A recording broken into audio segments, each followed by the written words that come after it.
กองบัญชาการทหารแขวงพงษาลีเปิดเรียนเวียกงานป้องกันชาติให้นักศึกษาโรงเรียนเทคนิควิชาชีพแบบผสมแขวงพงษาลี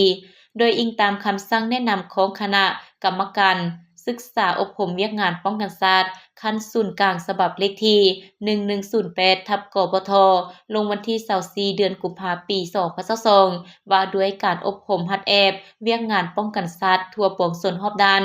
ในตอนเช้าของวันที่3มิถุนายน2024นี้โรงเรียนเทคนิควิชาชีพแบบผสมแขวงพงษาลีได้จัดพิธีเปิดสุดอบรมหัดแอบเวียกงานศึกษาป้องกันชาติศกปี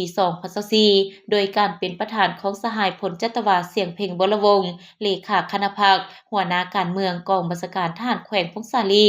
สหายใส่คำยืนสมบัติของหัวหน้าแผนกศึกษาธิการและกีฬาแขวงพงษาลีมีแผนกการที่เกี่ยวข้องครูอาจารย์และนักเรียนเข้าร่วมจำนวน104สหายหญิง28สหายในพิธีสหายพันโทคำแพงอุศวรรณรองหัวหน้าห้องเสนาธิการกองบัญชาการทหารแขวงได้ขึ้นผ่านข้อตกลงของกองบัญชาการทหารแขวงพงษาลีฉบับเลขที่253/กบศพงษาลีลงวันที่15เดือนพฤษภาคมปี2024ว่าด้วยการเปิดเรียนการทหารการเมืองเวียกงานศึกษาป้องกันชาติป้องกันความสงบให้นักศึกษาโรงเรียนเทคนิควิชาชีพแบบผสมแขวงพงษาลีศกปี2024จากนี้สหายพันโทแสงตาลแก้วสง่าหัวหน้าแผนกการทหารท้องถิ่นห้องเสนาธิการทหารแขวงได้ผ่านแผนการอบรมหัดแอบเนื้อในอบรมและกำหนดเวลาเรียน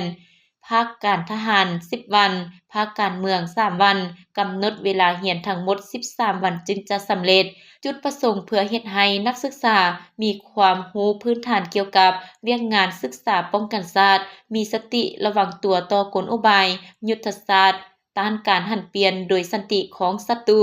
และเตรียมพร้อมรับใช้หน้าที่มีสติต่อการจัดตั้งมีระเบียบวินัยต้านและสกัดกั้นปรากฏการณ์ย่อท้อด้านต่างๆที่จะเกิดขึ้นเพื่อแน่ใจเฮ็ดให้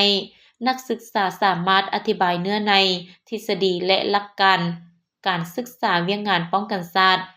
ในขั้นพื้นฐานสามารถนำใช้ความรู้ที่เรียนมาเพื่อไปหมุนใช้แก้ไขกรณีในเมื่อมีสภาพการที่เกิดขึ้นในเฉพาะหน้าและยาวนาน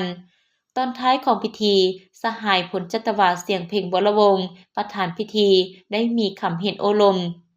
ต่อพิธีหลายบรรหาพร้อมทั้งยังได้เรียกร้องให้นักศึกษาจงตั้งใจศึกษาค้นคว้าหำเรียนเอาบทเรียนที่ครูอาจารย์ได้ถ่ายทอดให้บ่ว่าจะเป็นทางด้านทฤษฎีและภาคปฏิบัติตัวจริงให้ได้รับผลสำเร็จตามคาดหมายที่วางไว้